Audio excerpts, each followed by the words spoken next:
Praise the Lord. தேவனுடைய நாமத்துக்கு மகிமை உண்டாகட்டும். இயேசு கிறிஸ்து தான் மெய்யான இறைவன் என்பதை நம்ம ஒவ்வொரு தொடர்லையும் பார்த்துட்டு வரோம். அப்போ இன்றைக்கி நம்ம அதே பார்த்திங்கன்னா பழைய ஏற்பாட்டிலே ஆகட்டும் புதிய ஏற்பாட்டிலே ஆகட்டும் இயேசு கிறிஸ்துவை குறித்து ஒன்று தீர்க்க தரிசனங்கள் சொல்லப்பட்டிருக்கு, இல்லாட்டி அவர் வந்து ஒரு ஓமையாக சொல்லப்பட்டிருக்கு. இல்லைனா பழைய ஏற்பாட்டில் பார்க்கும்போது ஒரு சில கேரக்டர்ஸை நம்ம வந்து இயேசு கிறிஸ்துவை போல அவங்க ரட்சித்தாங்க, அந்த ஒரு மாடலை பார்க்கலாம். ஒரு எடுத்துக்காட்டு சொல்லணும்னா இப்போ யோசுவா எகிப்தில் வந்து இஸ்ரேல் ஜனத்தை வந்து கூட்டு போனாங்க ஆக்சுவலாக. ஏன்னா அவங்க உலகம் ஃபுல்லாக பஞ்சம் இருக்கும்போது யோஷுவா ஒரு சால்வேஷன் ஹீரோவாக காணப்பட்டார். அதே மாதிரி மோசஸ் ஒரு சால்வேஷன் ஹீரோவாக காணப்பட்டார். டேவிட் பார்த்திங்கன்னா ஒரு சால்வேஷன் ஹீரோவாக காணப்படுறாரு. பைபிளை பொறுத்த வரைக்கும் பார்த்திங்கன்னா இந்த சால்வேஷன் ஹீரோ, அதாவது ரட்சிப்பின் தளபதின்னு சொல்லலாம், இல்லை ரட்சிப்பை கொடுப்பவர் பார்த்திங்கன்னா கடவுள் என்பதே தெரியும். அது ஒரு மாடலாகவே காமிச்சு வந்துட்டே இருந்தாங்க. பழைய ஏற்பாட்டிலே பார்த்தோம், ஆண்டவரே சொன்னாங்க இதை மாதிரி நான் உன்னுடைய வித்தின் மூலமாக நான் ஒரு கிறிஸ்துவை ஏற்படுத்துவேன். ஒரு மனுஷன் வருவார், அவர் என்னுடைய மெசையாவாக இருப்பார், அவர் அபிஷேகம் பண்ணப்பட்டவராக இருப்பார், அவர் மூலமாக நான் பிசாசின் தலையை நசுக்குவேன் அப்படிங்கிற வாசனத்தை வந்து ஆண்டவரே ஏவாள்கிட்ட கொடுத்த விஷயத்தை நம்ம பழைய எபிசோடில் பார்த்துட்டு வந்தோம். அப்போ இன்றைக்கி வந்து நம்ம அதே மாதிரி பார்த்திங்கன்னா பைபிள் ஆதாரமாக வசனங்களை பார்க்க போகிறோம். ரோமர்கள் புஸ்தகத்தில் 5ஆம் அதிகாரம் 19ஆம் வசனம் வாசிக்கிறேன். அன்றியும் ஒரே மனுஷனுடைய கீழ்ப்படியாமையினாலே அநேகர் பாவிகளாக்கப்பட்டது போல ஒருவருடைய கீழ்ப்படிதனாலே அநேகர் நீதிமான்களாக்கப்படுவார்கள் சொல்லப்பட்டிருக்கு. இந்த பைபிள் வசனம் இது வாசிக்கும்போது ஒரு சில கிரிட்டிக்ஸ் என்ன கேட்பாங்க பார்த்திங்கன்னா, அது எப்படி ஒரு மனுஷனால் நம்மளை எல்லாத்தையும் காப்பாற்ற முடியும்? ஒருத்தர் நமக்காக ரத்தம் சிந்தது நிமித்தம், ஒருத்தர் எனக்காக 2000 வருஷத்துக்கு முன்பதாக சிலுவையில் போனது நிமித்தம் நான் எப்படி பாவிகளாக மாற முடியும், இல்லை நான் எப்படி நீதிமான் ஆக முடியும், நான் எப்படி இறைவன்ட்டு போய் சேர முடியும் அப்படிங்கிற ஒரு கேள்வி கேட்பாங்க. இதுக்கு ஒரே பதில் பார்த்திங்கன்னா அதே வசனம் தான் சொல்லுது, ஒரு மனுஷனாலே நாம் பாவிகளாகப்பட்டோம். இன்றைக்கி ஆதாம் ஏவாள் தவறு செய்யும்போது ஆண்டவர் ஆதாம் ஏவாளை மாத்திரம் தண்டிக்கலை, ஆதாம் ஏவாளின் வம்சத்தையே ஆண்டவர் தண்டித்தாங்க, அதாவது மனித இனத்தை ஆண்டவர் தண்டித்தாங்க. ஏன் அப்படி பார்த்திங்கன்னா, ஏன்னா நம்ம எல்லாம் ஆதாமின் பிள்ளைகள். அப்போ ஆதாமுக்கு மாத்திரம் சேராது, ஆதாமுடைய வம்சத்துக்கும் அந்த சாபம் போய் சேர்ந்துச்சு. இன்றைக்கி எல்லாரும் ஒத்துப்போம், நம்மளுடைய இருதயம் கலங்கி போய் காணப்படுது, நம்மளுடைய சிந்தனை சுத்தமாக காணப்படலை, நம்மளுடைய திட்டங்கள் நம்ம செய்கிற எல்லா விஷயங்களும் பார்த்திங்கன்னா அருவருப்பான விஷயங்களாக இருக்கும், கர்த்தருக்கு விரோதமான காரியங்கள் தான் செஞ்சுட்டு வரோம்.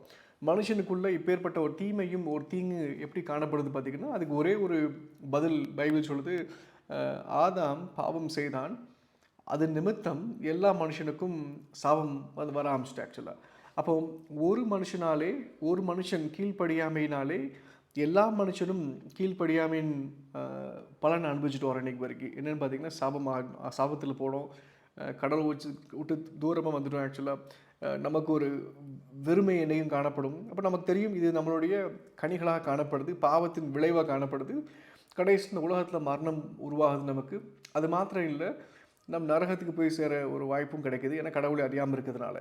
இப்போ இதே மாதிரி பார்த்திங்கன்னா ஒரு மனுஷன் கீழ்ப்படியாமையினாலே நாம் நீதிமானாக்கப்பட்டோம்னு சொல்லும்போது, எப்படி ஒரு மனுஷன் மூலமாக நம்ம எல்லாம் பாவத்துக்குள்ளே போனோமோ, மரணத்துக்குள்ளே போனோமோ, அப்போ அதே மாதிரி ஒரு மனுஷனுடைய நீதி நிமித்தம் நாம் நீதிமானாக்கப்பட்டோம். இதுதான் நமக்கு வேதம் கற்றுக் கொடுக்குது.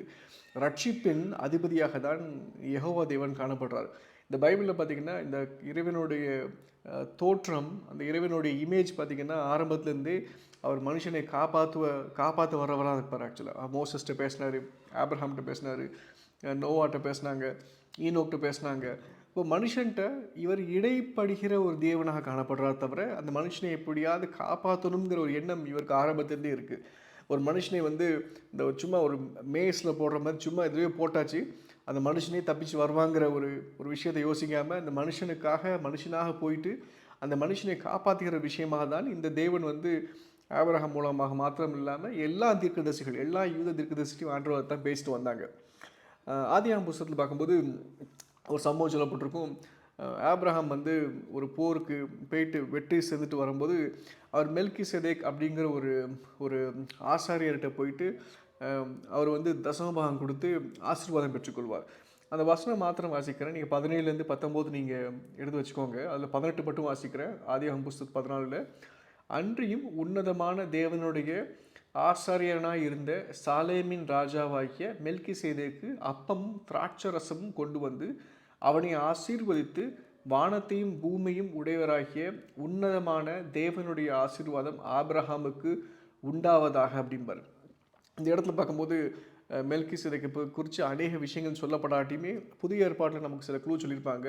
என்னென்னு பார்த்தீங்கன்னா, மெல்கிசேதேக் வந்து பிறப்பு இல்லாதவராக இருந்திருக்கார். ஆக்சுவலாக எந்த ஒரு வம்சம் இல்லாமல் வந்திருக்கார். ஆக்சுவலாக அவர் முடிவில்லாமல் இருந்திருக்காரு. அப்புறம் ஒரு சாலேமின் ராஜாவாக சொல்லப்படுது. ஆக்சுவலாக மெல்கிசேதேக்கை பார்க்கும்போது இயேசு கிறிஸ்துவின் ஊமையாக சொல்கிறாங்க. ஆக்சுவலாக இயேசு கிறிஸ்துவுக்கு எப்படி அவர் இந்த உலகத்தில் வரும்போது ஒரு மனுஷன் நிமித்தம் இயேசு கிறிஸ்து வரல, மரியாளுக்கு பரிசுத்த ஆவியானவர் இடைப்படும் போது மரியாள் வந்து கர்ப்பம் தரித்து இயேசு கிறிஸ்து உலகத்துக்கு வந்தாங்க.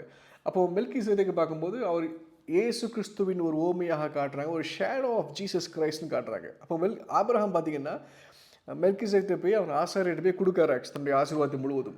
ஆபிரகாம் பொறுத்த வரைக்கும் பார்த்தீங்கன்னா அவருக்கு நல்லா தெரியும், என்னுடைய இறைவன் ஏன்ட்ட வாக்குத்தத்தம் பண்ணியிருக்காரு, நிச்சயமாக அவர் இந்த உலகத்தில் நான் இருக்க மட்டும் இல்லை, நான் போனாலும் சரிதான் என்னுடைய ஜனத்தை அவர் ஆசீர்வதிப்பார் அப்படிங்கிற விஷயம் வந்து ஆபிரகாமுக்கு ஆரம்பத்துலேயும் தெரியும்.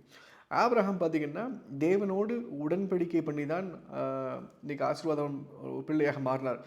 தேவனோட உடன்படிக்கை அவர் பண்ணலை, ஆண்டவர் வந்து ஆபிரகாமோடு உடன்படிக்கை பண்ணாங்க.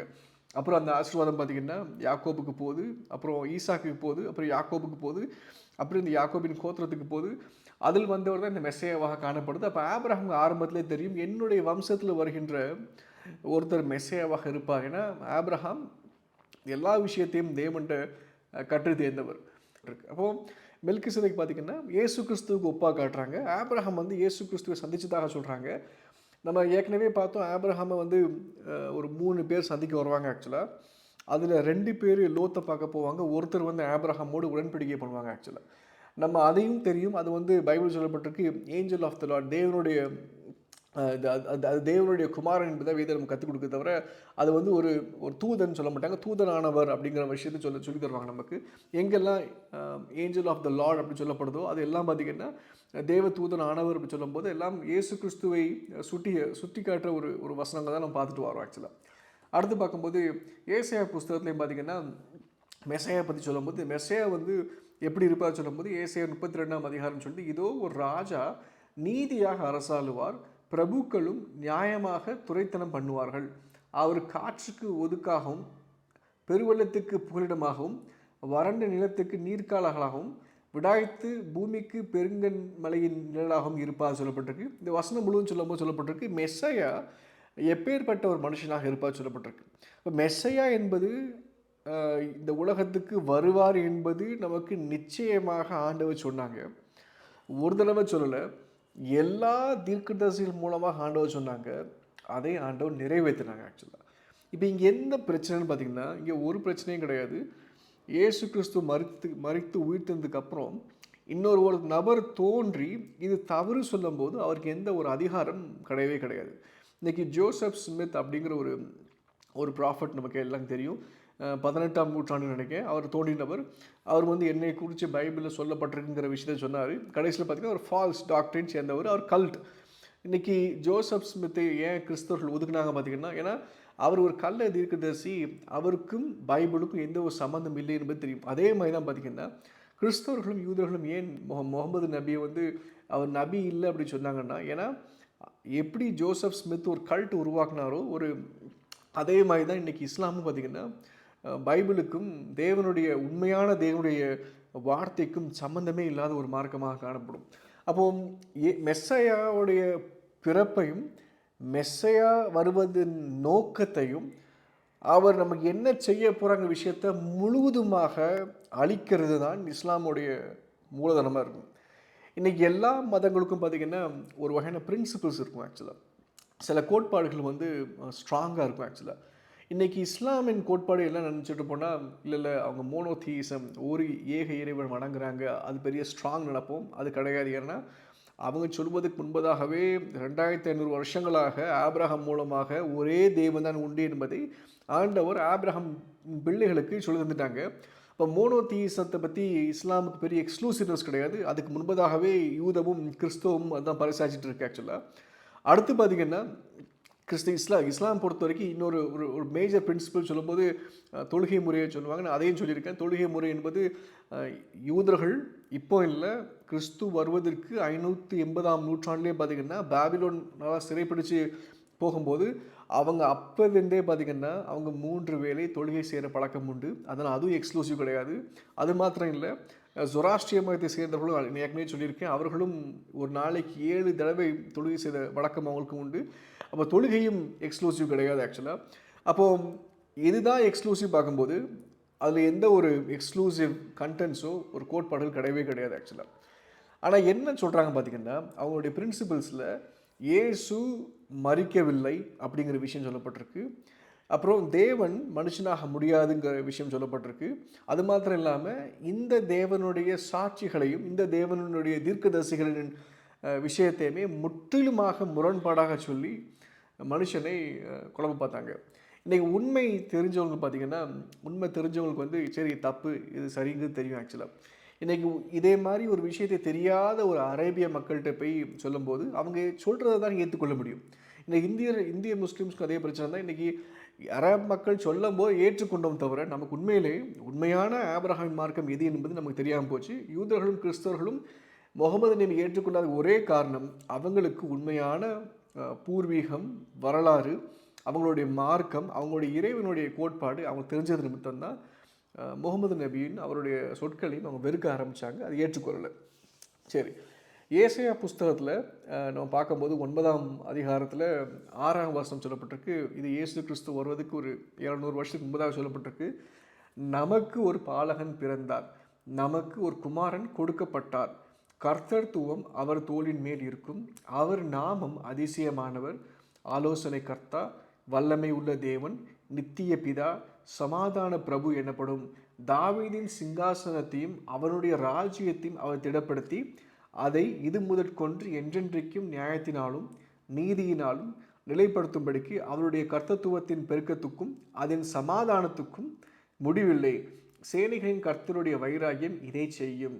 ஆண்டவர் யாக்கோபுக்கு ஒரு வார்த்தையை அனுப்பினார், அது இஸ்ரவேலின் மேல் இறங்கிற்று. இப்போ யார் மேல் இறங்கிற்று பாருங்க, முகமது நபியின் மேலே இறக்கலை, எங்கேயோ ஒரு வனாந்திரத்தில் இருக்கிற ஒரு மனுஷன் மேலே இறக்கப்படலை. இந்த வார்த்தை யாக்கோபுக்கு இறங்கிட்டு ஆக்சுவலாக. அப்போ இயேசு வருவதற்கு முன்பதாகவே பழைய ஏற்பாட்டில் தெளிவாக சொல்லப்பட்டிருக்கு. ஏசாயா தீர்க்கதரிசி மூலமாக நமக்கு ஒரு குமாரன் கொடுக்கப்படுவார், கர்த்தத்துவம் அவர் தோளின் மேல் இருக்கும், அவர் அதிசயமானவர், அவர் ஆலோசனை கர்த்தர், வல்லமை உள்ள தேவன், நித்திய பிதா அப்படிங்கிற விஷயத்தை பார்த்திங்கன்னா இயேசு கிறிஸ்துவின் மேலே தான் சூட்டப்பட்டிருக்கு ஆக்சுவலாக. அவ யோசிக்கலாம், இந்த தீர்க்க தரிசனம் யார் நிறைவேற்றினார்? பைபிளில் இயேசுவை குறித்து மாத்திரம் இல்லை, தீர்க்க தரிசனங்கள் பார்த்திங்கன்னா கிட்டத்தட்ட 97% நிறைவேறிட்டு. சொல்லப்பட்ட எல்லா ப்ராஃபஸி நிறைவேறிட்டு. பைபிளில் சொல்லப்பட்ட 97% ப்ராஃபஸி நிறைவேறிட்டு. இப்போ 3% ப்ராஃபஸி ஏன் நிறைவேறல பார்த்திங்கன்னா, அது நடக்க போகிற விஷயமா இருக்குது.